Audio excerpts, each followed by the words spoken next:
Okay, so when would we ever use fractions, proportions in the real world? Well, you have a pancake recipe and it requires 1 3/4 cup of milk. So what I do is I start writing stuff out, 1 3/4. Otherwise, it's just a whole bunch of words. And then it says 1 cup of flour. So flour. If 4 and, sorry, my line didn't go right. If 4 2/3 cup of milk is used, so milk, 4 2/3 cup, what quantity of flour? So as soon as you see what, that's your variable. So that's what we're solving for. So we can actually set this up in a proportion as 1 3/4. So this is going to be my milk, and match these to 4 2/3.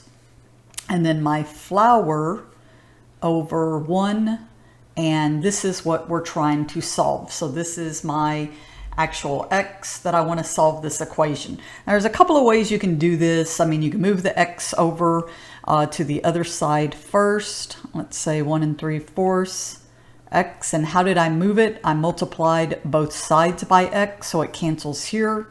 So I get 4 2/3. And it's a lot easier to work. These are mixed numbers, but it's a lot easier to work with improper fractions when solving.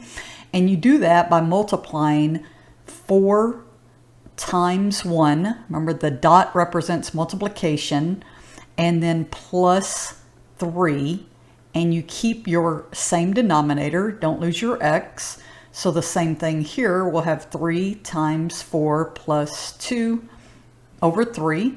So 4 times 1 is 4, plus 3 is 7 over 4x equals 12, 13, 14 over 3. I'm going to bring this stuff over here. So 7/4 x equals 14 over 3.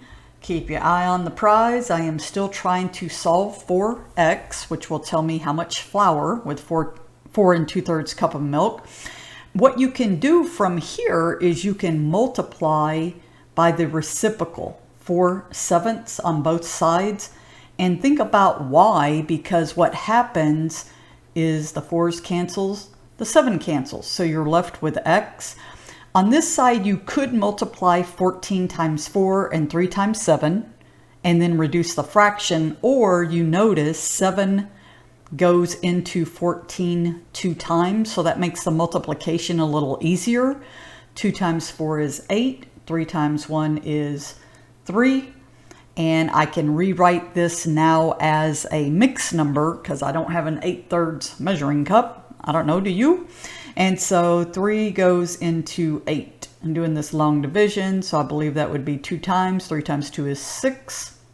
We have a remainder of 2. So this is 2 cups and 2/3. So if I have 4 2/3 cup of milk, then I need 2 2/3 cups of flour. And that's it.